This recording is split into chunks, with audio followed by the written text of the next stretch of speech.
Daniel Dillon, A Father's Ledger, written by Tane Blackadder, read by Arthur Howard.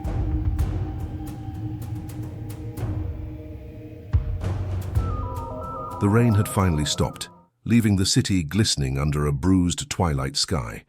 In the back booth of Mel's Griddle, the world was reduced to its essential elements. Daniel sat opposite me, staring into the black depths of his coffee, while Sarah sat beside him, her shoulder a quiet, steadying presence against his.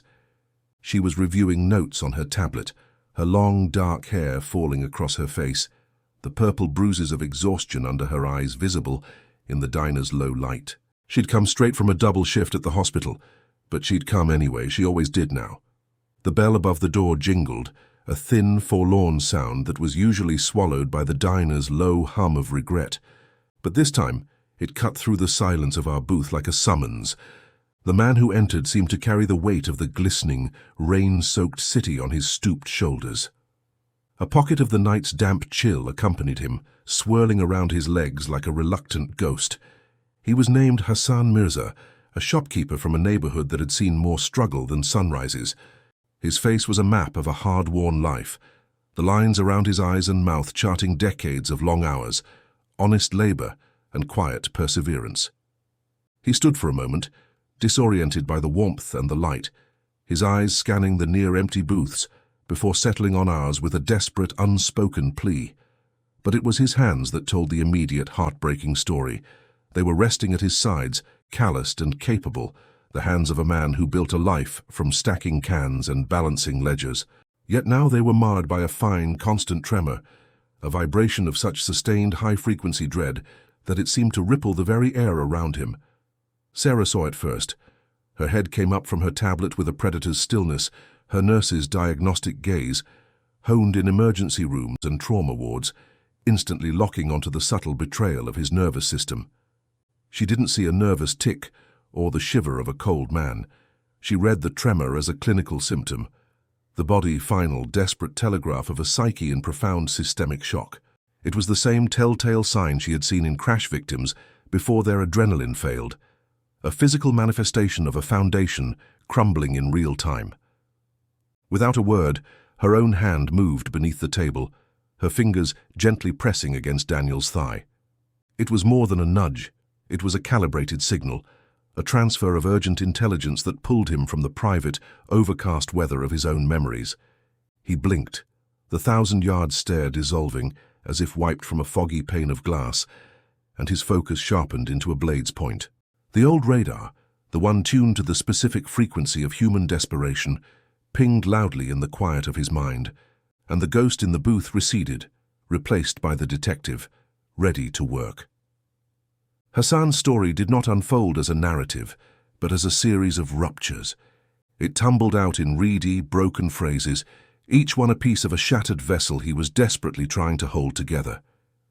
My daughter, Amina. The name was a prayer, a wound. She is gone. He described the police visit, the condescending patience of the officers, the way their eyes had glazed over, constructing a narrative as tidy as it was tragically flawed. They saw a headscarf, a traditional father, a 19-year-old girl, and they wrote the story of a runaway, a bid for freedom from an oppressive home. The injustice of it choked him, not with rage, but with a profound, weary sorrow. They do not know her heart, he whispered, his voice thick. They do not know the light in her. She would not leave. Not without a word. Not like this. His faith in his daughter was the one unshakable column left standing in the ruins of his world. Then, with the reverence of a scholar presenting a sacred text, he opened his worn leather satchel. He did not lay down photographs of a smiling girl, the standard currency of grief. Instead, he presented his own scripture, a stack of invoices, delivery slips, and his own handwritten account books, their pages filled with columns of numbers inscribed in a neat, sloping hand. This was the landscape of his life, a testament to order earned through sweat and diligence. This, he insisted, his trembling finger tapping the papers as if trying to physically impart the truth they held, is the key. Discrepancies. He guided us through the labyrinth of his suspicion, his nail tracing a path across the mundane topography of canned goods and cleaning supplies. He showed us the phantom numbers, a sales tax calculated on a hidden, higher sum, a total that didn't match its parts. He pointed to the strange, cryptic itemizations like HZD fee, nestled among the legitimate charges from Metro Goods and Distribution. To an untrained eye, they were mere glitches, the kind of stupid errors made by an overworked clerk. But to Hassan, and to me, they were a violation of a fundamental cosmic order. In our shared belief, the universe was a grand, comprehensible ledger. Debits and credits, cause and effect, must always balance. These numbers did not balance.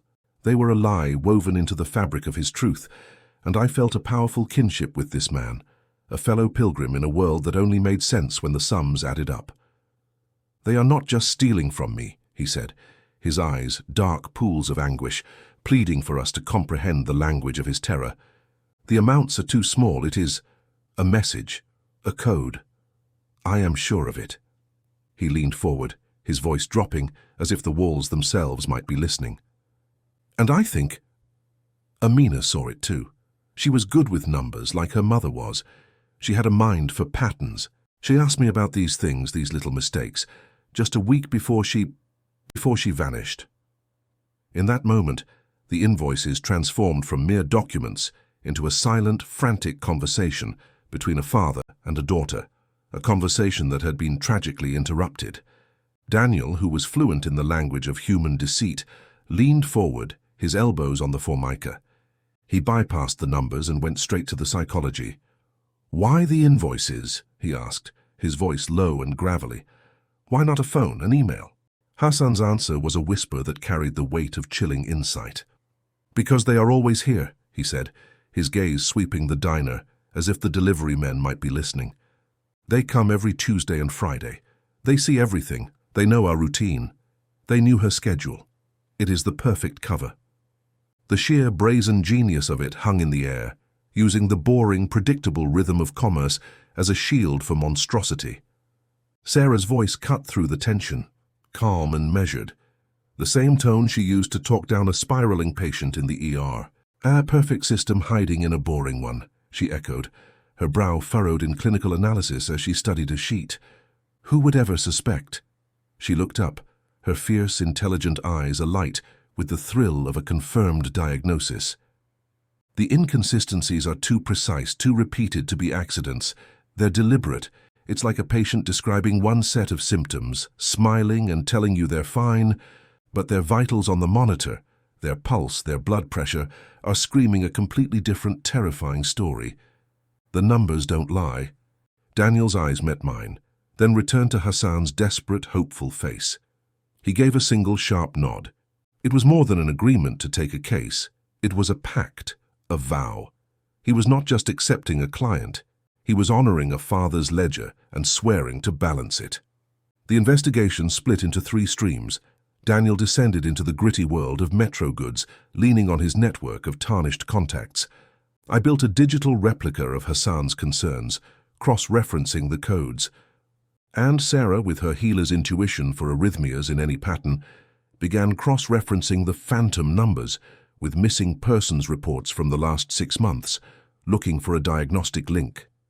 The silence in the booth was a dense, focused thing, broken only by the soft tap of my keys and the occasional rustle of paper as Sarah cross-referenced my digital ledger with the grim public record of the city's missing.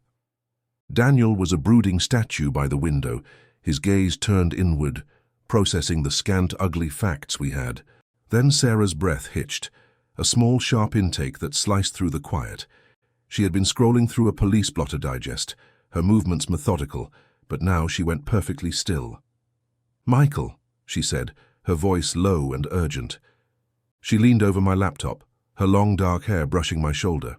Her finger, usually so steady during medical procedures, now trembled slightly as she pointed to a line on my screen, the phantom number 7121, and then to her own tablet, open to a missing persons database. "Look at this. This number 7121. It showed up on Hassan's invoice from Metro Goods dated the 14th. She tapped her tablet screen. "Now look here. A girl named Isabel Reyes, 16 years old. She was reported missing from the Northgate district after she didn't come home from school. That was on the 15th. I pulled up the city map, my fingers flying across the keyboard. Northgate, that's on the Tuesday delivery route for that truck, I confirmed, a cold knot tightening in my stomach. Sarah's eyes, wide and luminous with a dawning, horrific comprehension, met mine. The clinical analyst in her had made the connection, but the healer in her was reeling from the implication. It's not a glitch, Michael. It's not a random error. Her voice dropped to a horrified whisper.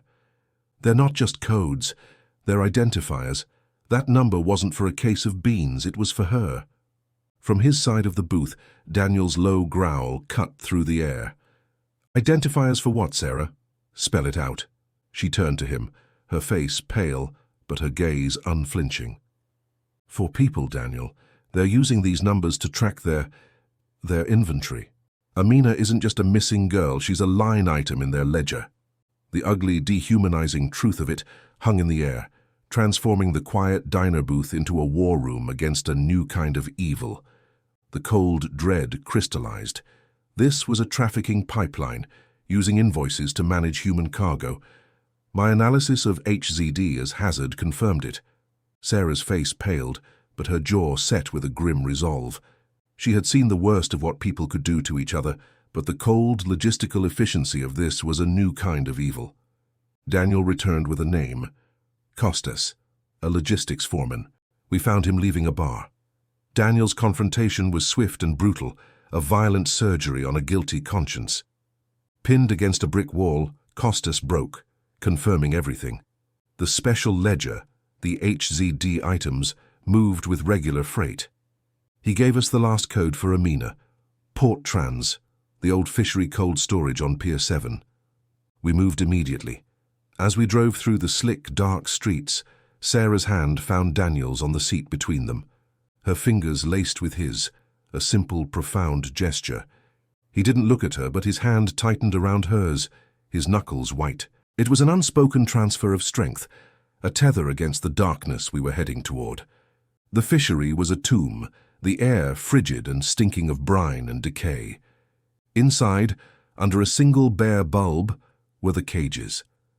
The sight of Amina, huddled and shivering in a dog kennel, was a visceral blow.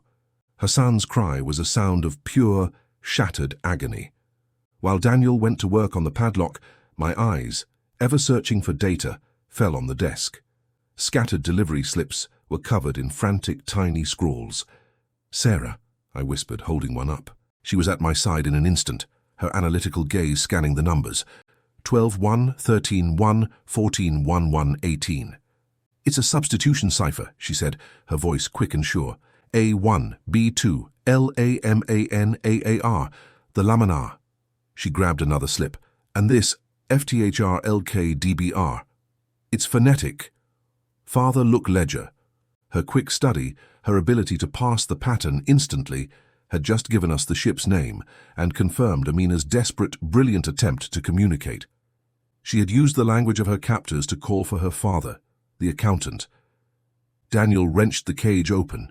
Hassan gathered his daughter into his arms, sobbing.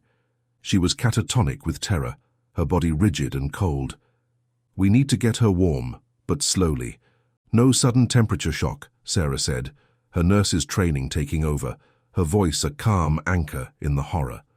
She shrugged off her own coat and helped Hassan wrap it around Amina, her movements gentle and efficient. Amina, my name is Sarah. You're safe now. Your father is here. We're going to take you home. She didn't flinch from the girl's vacant stare. She met it with unwavering empathy, her presence a quiet promise of safety. We took them to Hassan's apartment above his shop. Sarah was in her element, a whirlwind of compassionate efficiency. She directed Hassan to get warm blankets, asked me for warm, not hot, sweet tea, and began a quiet professional assessment of Amina for hypothermia and shock, all while maintaining a soft, continuous monologue of reassurance. Daniel and I stood back, letting her work. He watched her, his gaze intense, his own brutal energy from the alleyway seeming to dissolve in the face of her healing grace. The fury in his eyes softened into something raw and full of awe. Later, With Amina sedated and finally sleeping under Sarah's watchful eye, we sat in Hassan's living room. The silence was heavy, but it was punctuated by the sound of a daughter breathing safely in the next room. "She used their own numbers," Hassan whispered, a flicker of pride in his eyes. "My clever girl." "She's a fighter," Sarah said, emerging from the bedroom, her expression weary but satisfied. "Her core temperature is stabilizing. The physical wounds will heal. The rest will take time." She came to the sofa and sat beside Daniel, her body leaning into his almost instinctively. He didn't hesitate. His arm went around her shoulders, pulling her close. She rested her head against him, closing her eyes for a long moment. I saw him press a kiss into her hair, a gesture so tender and private, it felt like I shouldn't be witnessing it. It was the answer to the unspoken question that had hung in the air for weeks. The fortress around his heart hadn't just been breached. He had opened the gate and welcomed her in. "She balanced the ledger," I said, my voice thick with an emotion I couldn't name. The official cleanup was swift. The police, armed with our evidence, moved on Metro goods and intercepted the laminar, saving others because of Amina's coded cries for help and Sarah's quick deciphering of them. A few days later, we were back in our booth. The rain had returned, a gentle wash against the window. Sarah was nestled against Daniel's side, her tablet abandoned on the table. His arm was around her, his hand absently tracing circles on her shoulder. The air between them was no longer charged with unspoken tension, but settled with a quiet, profound certainty. The phone rang. Daniel's hand, as he reached for it, brushed Sarah's cheek. She turned her head and pressed a soft, quick kiss to his palm before he picked up the receiver. "Dylan," he said, his voice a low rumble. I watched him listen, my laptop open to a fresh spreadsheet. Hassan's ledger was closed. The numbers were made right. But as always, the city's arithmetic of suffering was infinite. Daniel hung up, his eyes meeting mine. He gave a small, grim nod, then looked down at Sarah. "Another one," he said softly. She looked up at him, her fierce, intelligent eyes full of a resolve that was now inextricably part of his own. "Then let's go," she said. Another case, another soul adrift. But the ghost was no longer walking alone. He had a healer by his side, and I had my spreadsheets.